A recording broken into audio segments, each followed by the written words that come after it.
Gracias por asistir a estas 7ª Jornadas Internacionales de Teatro Femenino.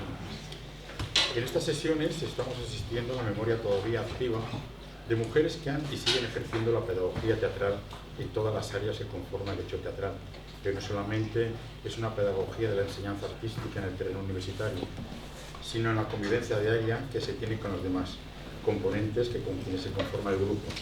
Diariamente, con nuestra actitud de encuentro con las personas que tenemos a nuestro lado, tenemos que ejercer la pedagogía del respeto y de la comprensión y seguir luchando por los derechos que como creadores y creadoras son innatos al pensamiento de la acción escénica. En este sentido, hemos oído testimonios de mujeres que han abierto caminos, no sin dificultad, para crear igualdades y aprendizajes en la enseñanza, en la creación artística, en la investigación, en la ciencia, en la producción, y así en todos los campos donde visibles o invisibles han estado y siguen estando. Entre estas mujeres creativas y visionarias de los hechos escénicos y de los derechos femeninos se encuentra nuestra invitada de hoy.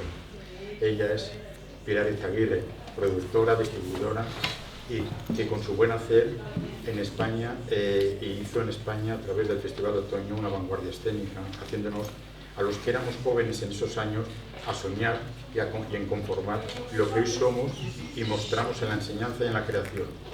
Mujer que hoy en día sigue embarcada en la lucha feminista y en la igualdad. Iniciaba así la política cultural de Madrid. Buenos días, Pilar. Buenos días. Gracias por estar hoy con todos nosotros y que nos cuentes de dónde te viene esa energía arrolladora que, según dicen todos tus conocidos y artistas con los que has trabajado, te define como tu personalidad y la curiosidad por la novedad. Sobre todo eso. Es la pasión. Es la pasión. La vida es una pasión y si no la es, tienes que hacer la pasión. Porque sin pasión, ¿qué es la vida? Un paseo, no. La pasión te hace involucrarte en lo que trabajas, en lo que te gusta, en lo que miras, en lo que amas. Y la pasión mueve todo. Yo, por ejemplo, el otro día en el homenaje que se hizo a José Luis Gómez, el 25 aniversario de la Abadía, yo decía que José Luis Gómez me enseñó el teatro y yo, con la pasión, me volví loca por el teatro. Y todo mi trabajo es como una historia de amor, pero muy loca, pero maravillosa. Yo creo que soy tan afortunada que, teniendo ya los años que tengo, siento que muy poca gente tiene la satisfacción y la felicidad que yo tengo por haber aprendido a ver la sensibilidad, a ver lo que pasa, a saber por dónde van las cosas, qué es la belleza. La belleza te lleva y te transforma. Entonces, es la pasión todo. Y eso ha hecho que de alguna manera toda tu vida y todo lo que tú haces tanto en la productora como en el arte esté impregnada de esa pasión. Indudablemente, y la pasión a veces te hace tener mal genio, porque cuando quieres algo. No, pero la verdad es que lo primero que surgió de una de estas jornadas fue el darme cuenta de que no teníamos nada las mujeres. Cuando yo tenía 20 años o 18 años, no teníamos nada, no podíamos hacer nada, no valía nuestra firma nada, un pepino ni nada. Y entonces eso es poco a poco, porque era suavemente. Yo llego a la pasión del feminismo porque estoy absolutamente enamorada de las mujeres. Es poco a poco, muy poco a poco. O sea, fue darme cuenta de las cosas y ver que no había remedio, que se tenía que luchar, que por qué lucharlo cuando... Y bueno, cuando me caso, pues todavía más, que mi marido podía hacer una serie de cosas que era maravilloso él, y yo no. Y yo no podía abrir una cuenta corriente, porque eso lo he vivido yo. Vosotros lo leéis, pero yo he ido a abrir una cuenta corriente y no me han dejado en el banco. Entonces todas esas cosas te llevan... Bueno, yo traje a España, ayudada por la Fundación MAT, a Betty Friedan, que fue la que hizo el libro de la mística de la feminidad, que fue un bestseller en América y que fue la primera mujer que me parecía que podía traer en aquel momento y que podía ser escuchada. Hay una cosa, una anécdota de Betty Friedan que me gusta mucho contarla, que cuando llegamos a la Fundación Mar, estaban todas las escaleras, todo lleno hasta arriba. Entonces uno de ellos, uno de los directores, dice, bueno, vamos a cerrar las puertas, porque aquí... Y se cierran las puertas, me voy. Y más gente allí por los suelos, por todos lados.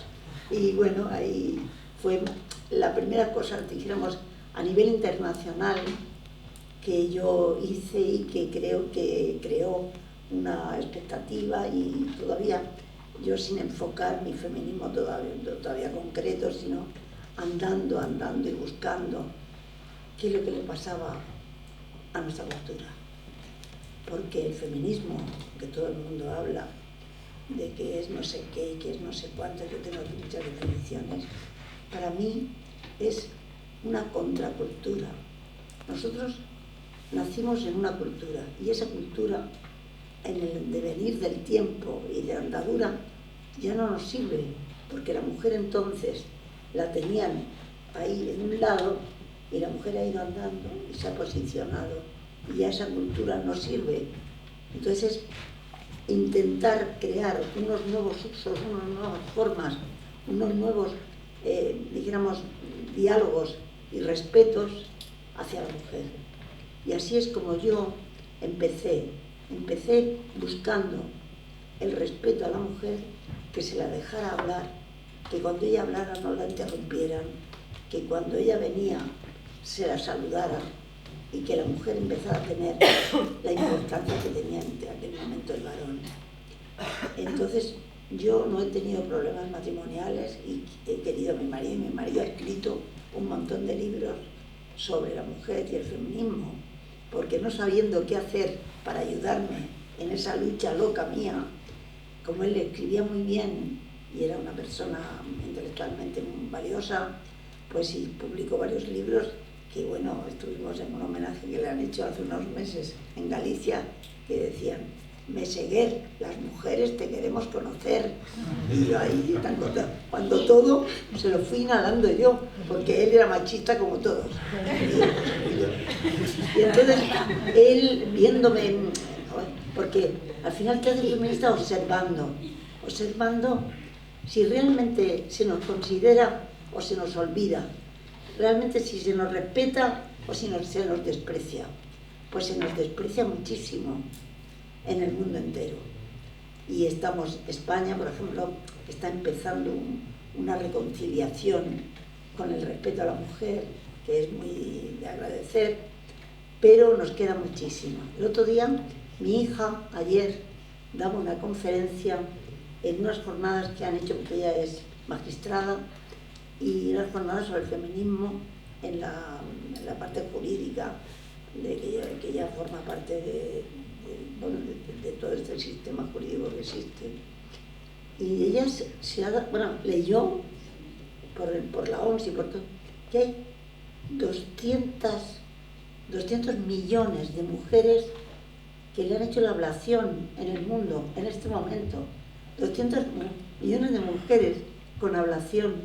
Y mi hija lo estaba leyendo y al mismo tiempo estaba horrorizándose, cuando todavía dicen que el feminismo ya está hecho y que todo está ganado, y esas mujeres que se lo hacen y no saben para qué se lo hacen.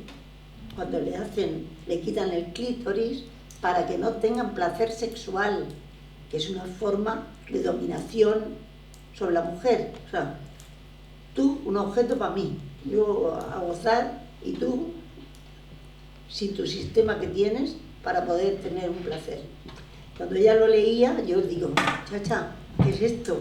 Madre mía, horrorizada, 200 millones de mujeres. Bueno, las cifras son increíbles. Y ella, digo, la conferencia porque la llamaron y ella no entiende nada de la pornografía.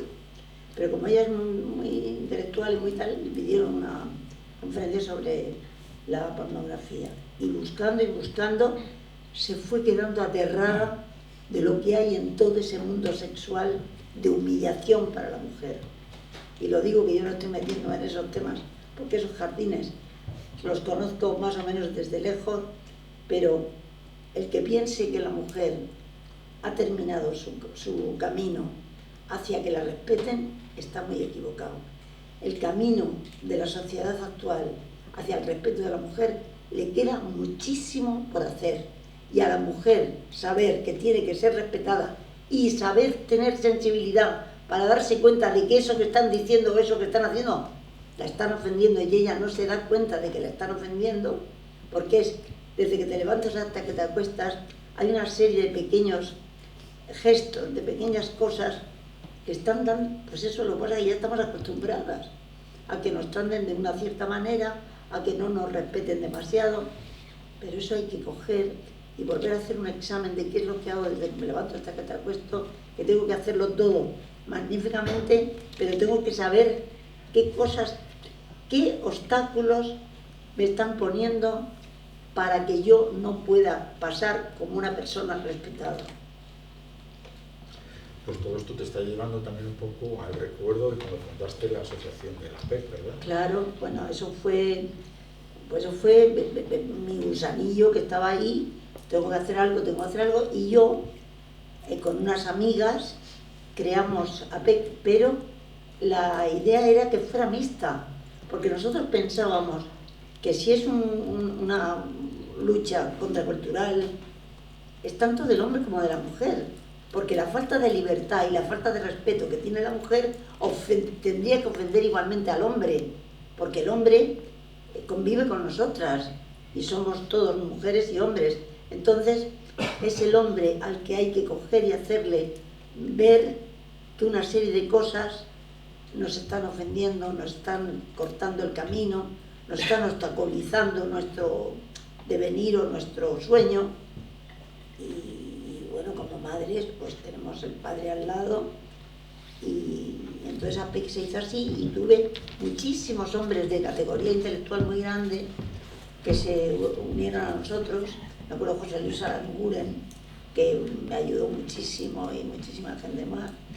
Y luego hicimos pues ciclos con políticos, ciclos de todo tipo, hablando de qué consideraban ellos que había que hacer para que la mujer subiera ese peldaño hacia la igualdad. Entonces fueron los años 70 y tantos, 74, ¿verdad? Yo creo, APEC en 1974.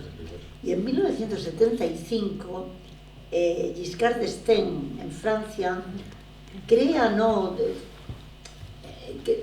unas jornadas y unos encuentros muy importantes a nivel internacional sobre el Año Internacional de la Mujer.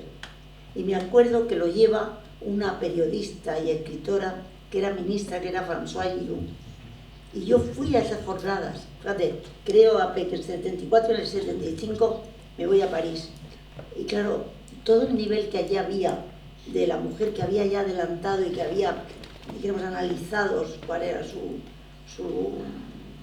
lo que sufre la mujer en todo esto, era muchísimo más normal que aquí. Todavía te miraban, una feminista tenía que ser fea, no sé qué, una cosa horrorosa. Y ser feminista era, qué horror, esta es feminista. Pero te digo, y yo al principio lo decía, y luego ya cada vez más fuerte lo digo, porque que se aguanten. Y bueno, pues estamos en un camino en que hay todavía 200 millones de mujeres en el mundo que tienen la ablación, que hacen la ablación. Bueno, después ahí en ese momento te hacen su directora de la condición bueno, pues sí, también, resulta que, bueno, pues debí parecer poco peligrosa, y entonces pues me llamaron para ser la subdirectora de la condición femenina, con Pío Cabanillas, que era el ministro entonces, y yo ni lo conocía. Y me di cuenta, al cabo de 2 horas de estar en la oficina, que aquello no era para mí. La política no era para ti. Que yo era el mundo de la acción, no era el mundo del poder, no. Y entonces a los 3 meses dimití y me fui, porque no podía convivir aquello. Y de aquello, fíjate, que yo dimito y se hace un congreso nacional para, en busca y luchando para que los anticonceptivos dejaran de ser prohibidos, porque estaban prohibidos. En mi tiempo no había anticonceptivos porque si la farmacia no te los daba, y era, vamos, tú estabas cometiendo un delito si los comprabas. y entonces se hizo en Zaragoza.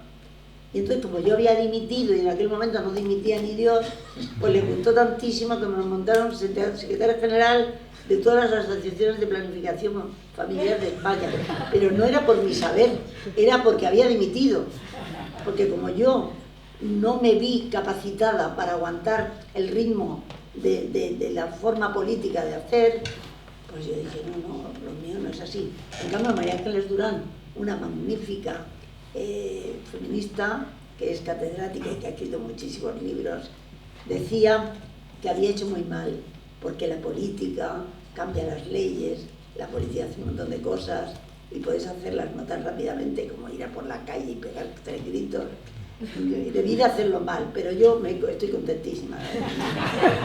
Yo creo que estamos todos contentos de que dimitiera, porque después se dedicara a la cultura, porque aquí estamos todos con ella, ¿verdad? Sí, porque entré en el paro. ¿Qué sucede desde ese momento, desde que tú dimites hasta que empieza ya el primer festival de otoño? Ahí hay un periodo, sí, hay un periodo de José Luis tiempo. Gómez... Sí, pero primero está una amiga mía, que posteriormente la nombraron directora del Museo María Corral, del Museo ¿cómo se llama? Pues de arte contemporáneo, pero sí. Se llama Reina, ¿no? Algo. No, el que está ahora en... Sí, el que está en... No, el Reina Sofía. El Reina Sofía. Bueno, pues ella crea una galería y conoce a mucha gente y aparece ahí José Luis Gómez. Y le dice, yo necesito una persona con unas cualidades de no sé qué y de no sé cuántos. Y yo, como ya me habían echado de la subdirección, porque me había ido, estaba en el paro, entonces me llamó y me dijo, mira, que José Luis Gómez quiere conocerte, que le he hablado de ti, y vete al Café León, que ya no existe, y en la calle Alcalá.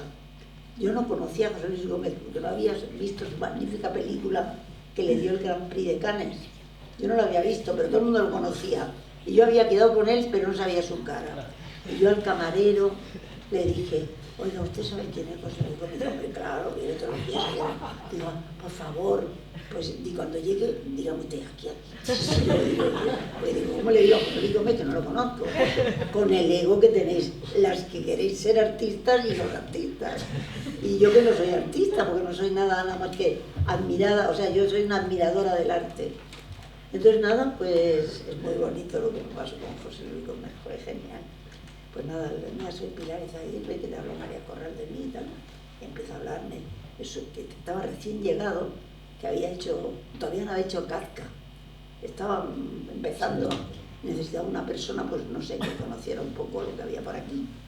Y entonces, pues, me empieza a contar sus proyectos, porque quiere hacer no sé qué, porque quiere hacer no sé cuánto. Maravilloso, todo esto me dio claro. Y después de 1 hora y media de contarme todos sus sueños, eres la elegida. Yo no había dicho nada, por eso me eligió, porque no le protesté. Si hubiera dicho, pero explícamelo mejor o algo así, pero pues estuve calladita. Pues nada, y empiezo mi gran camino, que me lo enseña Gómez sin darse cuenta, porque me pone a trabajar con él y me encuentro, bueno, la sabiduría de José Luis Gómez, que es un talento y que aportó todo lo que había aprendido en Alemania, que estaba en un nivel muchísimo más desarrollado que el teatro aquí. Y entonces yo pues nada, aprendiendo, hasta que me enamoro y tengo una pasión por el teatro, que estoy loca. Yo voy a una buena obra de teatro, me siento y es la mujer más feliz del mundo. Y con José Luis Gómez estuve 5 años, creo, que es como hacer 5 carreras universitarias, porque Gómez es un talento, una persona estupenda, pero nada fácil. Y pude porque lo que me estaba enseñando me compensaba tanto que me olvidé de sus pequeñas cositas. Bueno, ya teniendo ya las bases de ese conocimiento y la valentía y la ganas de hacer cosas, empiezas con el Festival de Otoño. Bueno, sí, porque yo estaba, en aquel momento, estaba colaborando también en el Festival de Santander, porque me llamaron, y entonces el consejero de la Comunidad de Madrid pues me dijo que querían hacer un Festival de Otoño y que nada, y llaman a José Luis Otejo, y como yo, José Luis y yo trabajamos juntos en Santander, pues dijéramos que que llaman a uno porque él era santanderino y yo Madrid de Barcelona o lo que sea. Entonces al final, juntos, empezamos. Entonces yo, pues, me volví loca, porque Madrid estaba casi virgen. Y aquello fue maravilloso. Traer a Peter Brook, ¡buah! Traer Mahabharata, la obra que duraba 11 horas y media en aquel momento. Que no ha habido ni habrá una obra de teatro más jugosa y más interesante y más tremenda que aquella.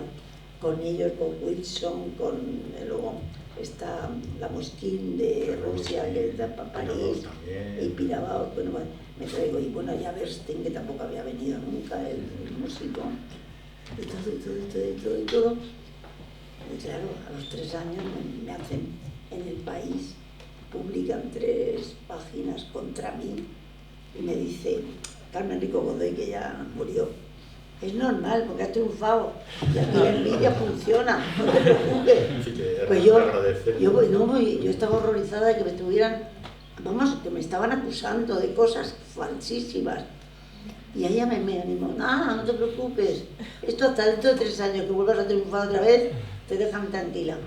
Y bueno, y seguí el camino, pero no es fácil verte en la prensa con que te dicen cosas que son mentira y que tú no tienes defensa para demostrarlo. Y bueno, ahí empieza cada vez más a que eso pasaría por las razones que fueran y un poquito también por ser mujer, porque lo de ser mujer es la sal y pimienta que hay que ponerle cuando tienes algo que meterte con alguien. Es que es mujer. No lo entiendo. Bueno, además es un momento que, como planteaba en el año 84, todavía el teatro en España no sigue esas tendencias que en estos momentos está pasando en el mundo, y es cuando dicen que es una España apagada la que está pasando esta. En esos momentos llegas tú con... Bueno, a mí me han dicho gente que eran intelectuales de aquel momento, que en aquel momento no me dijeron nada, que todo cambia en Madrid desde que yo empiezo con el Festival de Otoño hasta que me voy. Eso es seguro, porque no me ha pasado. Pero fue porque yo era tan amante del trabajo y tan amante y tan apasionada y tal, que me dejé los huesos y todo por aquello que me parecía la ocasión única. Es que Madrid no tenía nada, ya se podía hacer. Y entonces, bueno, pues, ¿para qué te os voy a contar? Cuando empecé a traer gente, me acuerdo que Adolfo Marsillac, cuando vio lo de Peter Brook, dijo: pero Pilar, ¿y qué hacemos nosotros? No sabemos hacer nada. Y ante Peter Brook, pero digo, hombre, y cuando vino Wilson, Nuria Esper decía: en Madrid se ha puesto el sol, como aquí en Flandes se ha puesto el sol. Y dice: no, nunca nada. Fue porque no pensé en mí, no pensé en el dinero, solamente pensé en los madrileños, que todos y los profesionales que vieran todo lo que estaba pasando fuera. Y bueno, yo, hasta que yo tenía un miedo horrible de que de repente no lo pudieran pagar, porque claro, lo que pasa es que llegó un momento que llegamos a tener tanta repercusión que habían compañías extranjeras que se ofrecían a venir gratis, pero gente de Estados Unidos. Y yo me acuerdo, y eso lo voy a contar porque es genial, Leonard Bernstein no había venido nunca a España, porque yo llevaba música también, que luego el Festival de Otoño ya no lleva música, solamente lleva teatro y danza.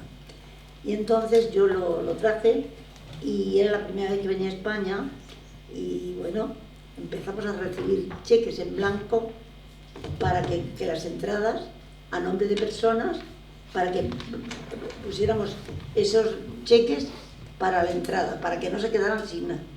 Bueno, cogí todo, lo rompí, y en sobres de lo que habían mandado lo devolví todo, porque imagínate si yo tengo que coger un cheque de esos y para una... dije: mire, tiene usted que ir a hacer cola.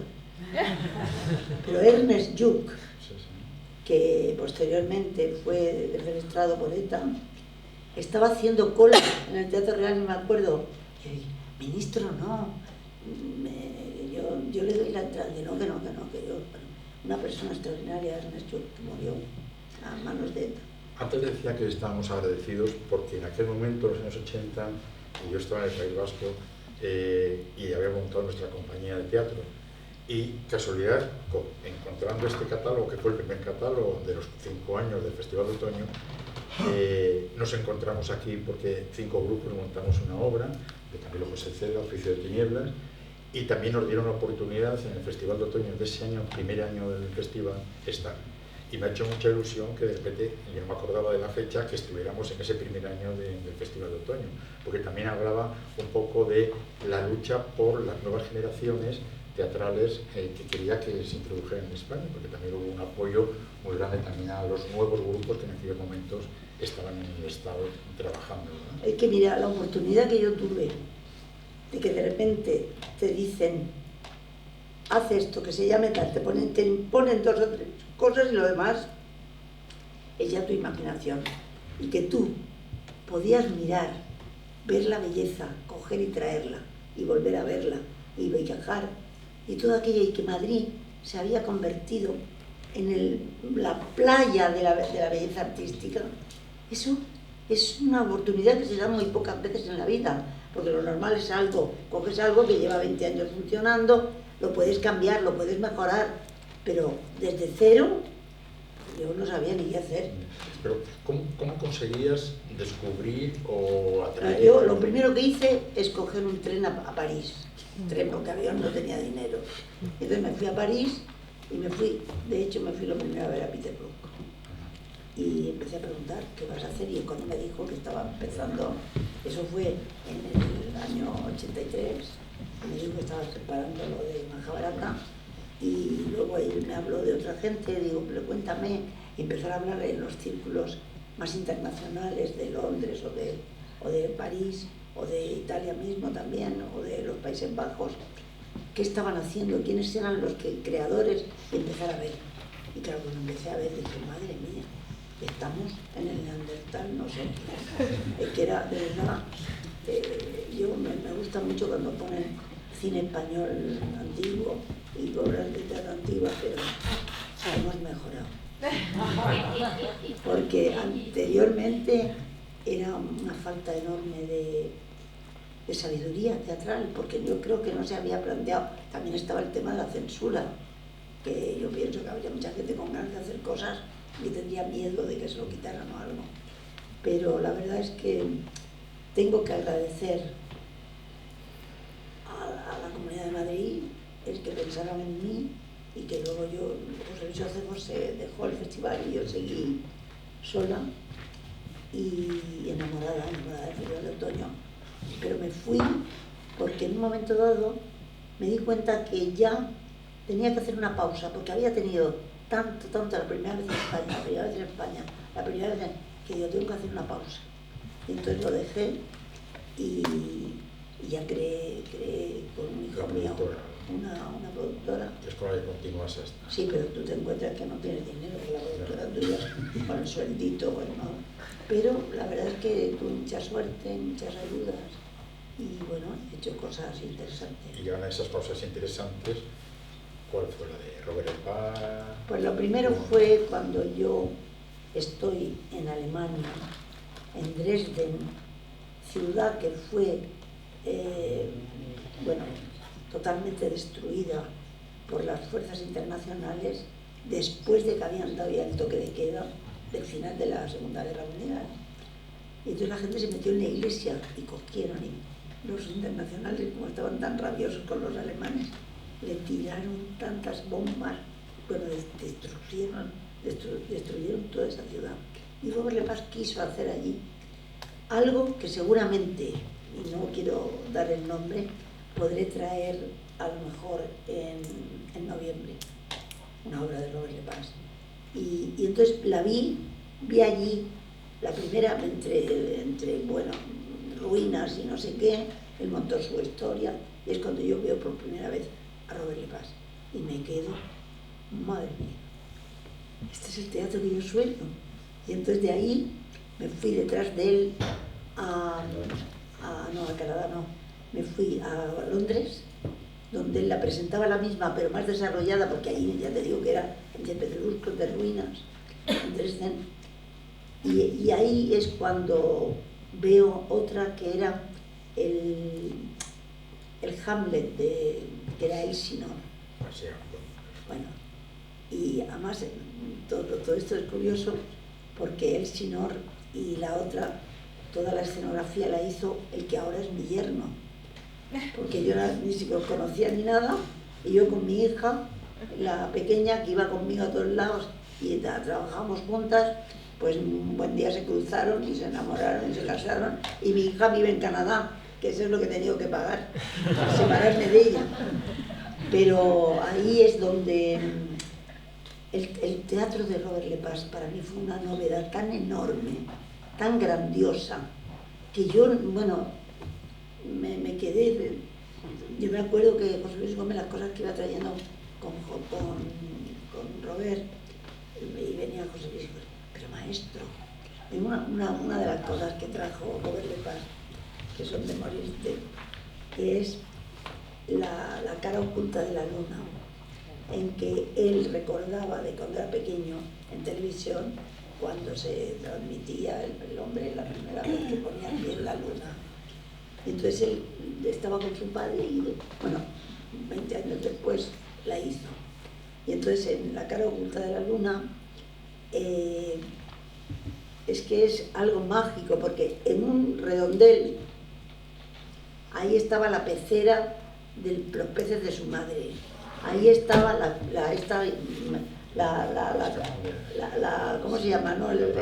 La nave espacial, lo mismo. Y además lo mismo, bueno, y es verdad, era el arte de con pocas cosas, cómo es posible llegar a tales maravillas.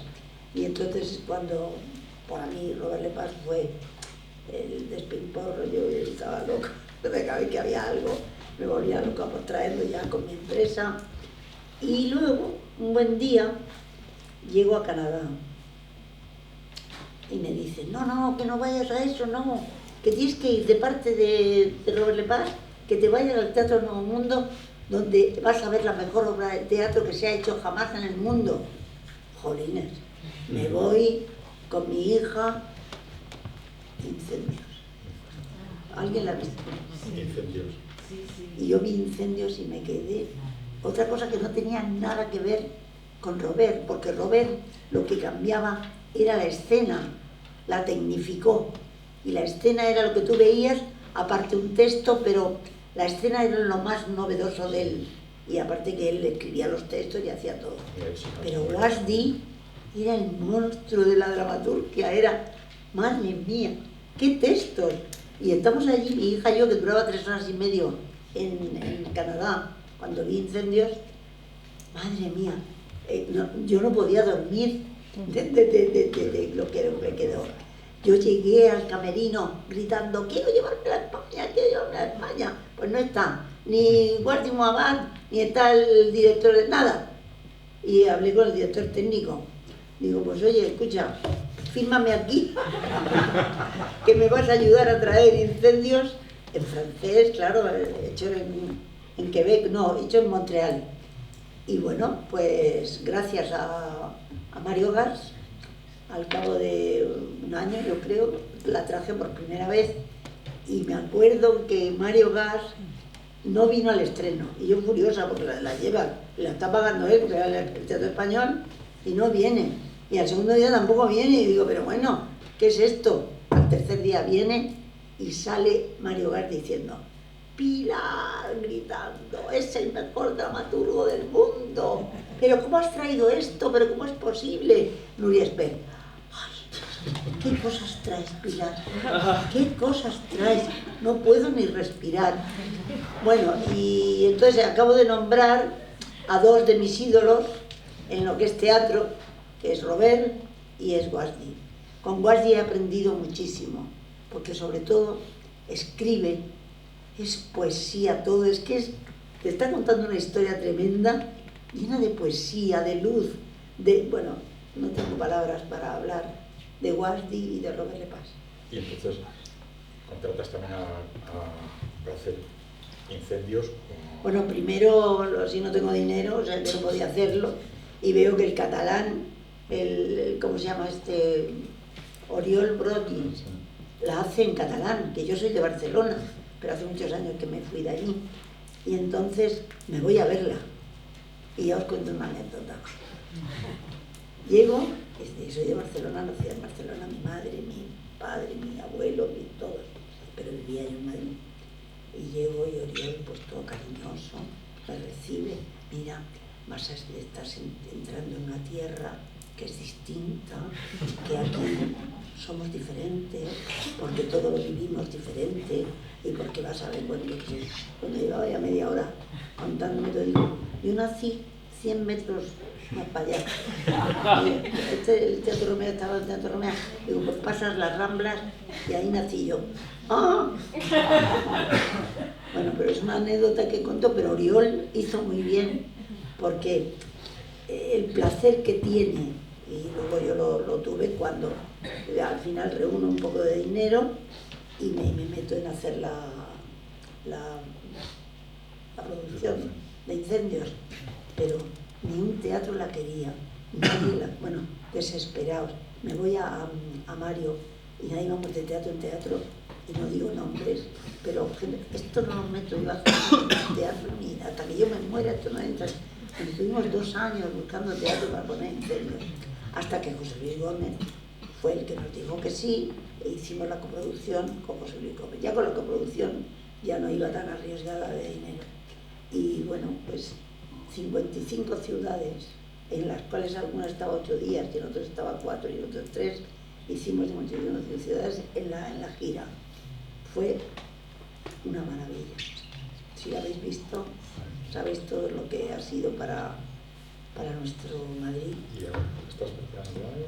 En este momento estoy por una parte, voy a traer lo que vi en Dresden, de una versión nueva que ha hecho el propio Robert Lepage. Voy a traer a Guasti en Madrid al mismo tiempo, casi, con una obra que ha hecho increíble sobre los palestinos y los judíos, historia tremenda de guerra ancestral y de odios, que muy bien viene verla porque te enseña a que el hombre puede hacer todo lo que quiera, pero no puede odiar, porque sin amor es que no se puede vivir, ni se puede convivir, y eso es lo que ha pasado ahí, y en Cataluña un poco también hay un poco de odio. Y bueno, pues estoy en eso para traerlo, y aparte estoy intentando, que todavía está un poco verde, pero animo a todos los que conozcáis buenos actores para que me llamen, porque estoy queriendo hacer una producción sobre un caso real que ha pasado en España y que la víctima es una mujer, como se puede entender después de todo esto. Y bueno, como es una historia tristísima, real y muy española, pues cuando llamo a los actores, ningunos tienen ganas de venir, porque los actores, claro, hacen un papel peor que las chicas, porque las chicas son las víctimas, y entonces están mejor tratadas en la obra, pero el caso real pasó así, y fue producido por unos hombres, que no todos los hombres son buenos ni todos malos, hay de todo. Y entonces estoy ahí y todavía no lo he sacado adelante. Y aparte, pues... No se puede decir más. No, os ha dicho mucho. En noviembre tendréis a mis ídolos. Antes estábamos hablando y me comentabas un poco sobre cuando ves un espectáculo, si te llega o no te llega, ¿verdad? De la calidad. Bueno, me ha gustado eso mucho, está claro. Porque yo, por mi trabajo y por todo y por mi empresa, tengo que ver todo lo que pueda. Y cuando voy al extranjero, pues todo lo que pueda debo verlo para poder traer a España cosas nuevas, como he hecho siempre. Y yo hay un criterio que tengo. Si yo entro de una manera en una obra de teatro y salgo igual, no me interesa. No me ha cambiado. Ahora, si yo entro en una obra de teatro y yo he entrado contenta y salgo hecha polvo, sí. Y si he entrado contentísima y tristísima y salgo feliz, también. Porque el teatro te traslada. El arte, tanto la pintura como el teatro, como la música, te traslada. Tú estás sentada en tu butaca y te está trasladando a todos los mundos mágicos que tú quieras y los que tienes enfrente. Y todo el arte que no traslada, que no te evade de tu realidad, entonces no es arte. Por todo ese interés que tú tienes y sigues teniendo por el arte, ¿te ha venido, lo has aprendido? No, yo es que desde pequeña he sido tan ingenua que he tenido como lo que a mí me gustaba, quería enseñarlo a todo el mundo, o sea, trascender. Tú aprendes algo y lo enseñas, pues tú aprendes algo y dices, quiero que lo veas, pues una buena película, oye, que vayáis a verla. La necesidad de todo aquello que me parecía sobresaliente, de trascenderlo, de traerlo, de que todo el mundo pudiera gozar de eso. Eso es una manía que tengo. No, pero eso sí, es una necesidad de que, ¿qué pasa? ¿Que voy a Polonia y me encuentro una cosa maravillosa? Pues que venga y que lo vean los españoles.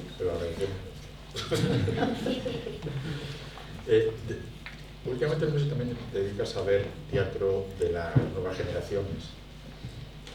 ¿Cómo, no por comparar, pero sí cómo las vas viendo, cómo si te siguen? Pues hijo mío, en esos dicen que soy, pues no sé, que tengo un ojo tremendo y no lo sé.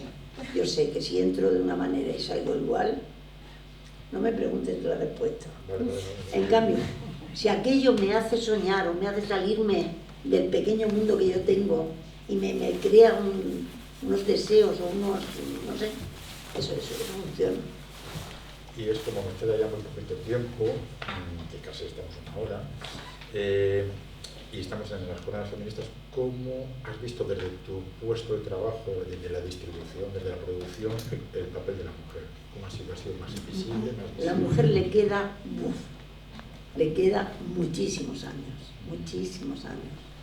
porque yo ya te digo que es algo de cambiar una cultura, de cambiar los conceptos, de cambiar los respetos, de cambiar las modas, de cambiar todo, y tiene que ir lentamente. Entonces, el que se mejoren unas leyes, pues la mujer sufrirá menos, pero es un cambio enorme. Entonces, pues, yo creo que se ha hecho, pero queda por hacer más de lo que se ha hecho. Bueno, solamente pues agradecerte y sentir que con tu creatividad, curiosidad y generadora de vida inquieta nos has hecho a creadores y al público sentir que las artes escénicas y la música es el elixir de la juventud. Oh, total. Aquí y de la vejez también. Pues aquí seguimos dando caña. Gracias, Pilar.